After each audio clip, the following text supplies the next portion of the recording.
Assalamualaikum warahmatullahi wabarakatuh. Halo semuanya, selamat datang di video ini.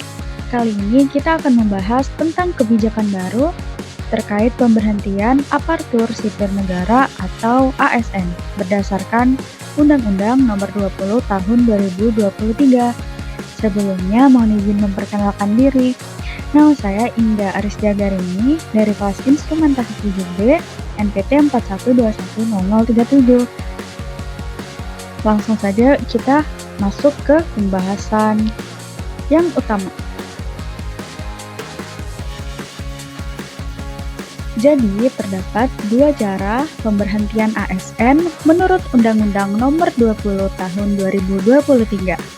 Pemberhentian ASN diatur dalam paragraf 9, tepatnya pada pasal 52 hingga pasal 55. Yang pertama, pemberhentian atas permintaan sendiri. Lalu, terdapat juga pemberhentian tidak atas permintaan sendiri. Pemberhentian atas permintaan sendiri, yaitu pemberhentian atas permintaan yang dilakukan apabila pegawai ASN mengundurkan diri. Yang kedua, yaitu pemberhentian tidak atas permintaan sendiri. Contohnya seperti meninggal dunia, mencapai batas usia pensiun jabatan, dan atau berakhirnya masa perjanjian kerja, terdampak perampingan organisasi atau kebijakan pemerintah, tidak cakap jasmani dan atau rohani sehingga tidak dapat menjalankan tugas dan kewajiban, dan juga tidak berkinerja.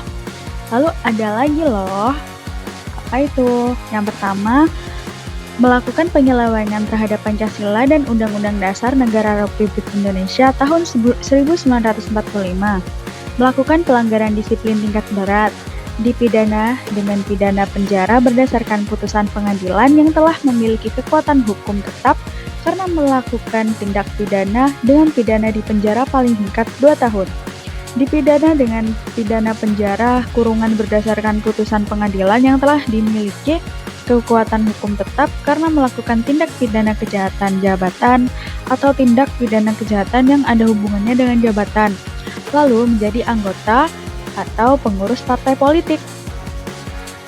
Kategori ini dikategorikan sebagai pemberhentian dengan tidak hormat. Selanjutnya ada juga PNS diberhentikan sementara. Yang pertama, jika diangkat menjadi pejabat negara. Yang kedua, jika menjalani cuti di luar tanggungan negara. Yang ketiga, jika PNS diangkat menjadi komisioner atau anggota lembaga non-struktural.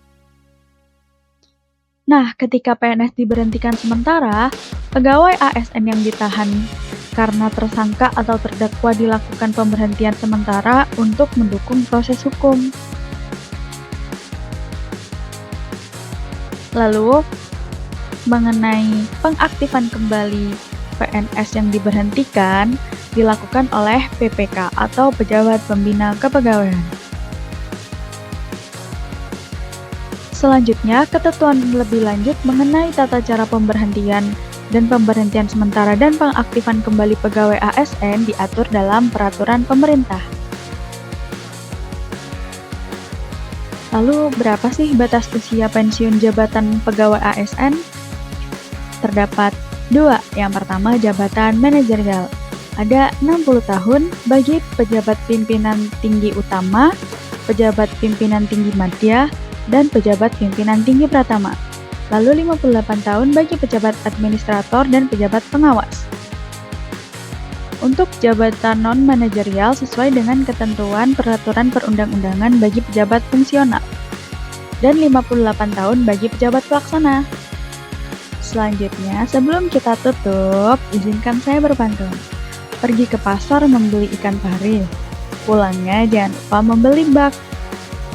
Niat hati kepingin pensiun dini, kata bos. Yakin gak mau naik pangkat dulu, mbak? Terima kasih telah menyaksikan video ini. Jangan lupa like, komen, dan subscribe. Sampai jumpa di video berikutnya. Dadah!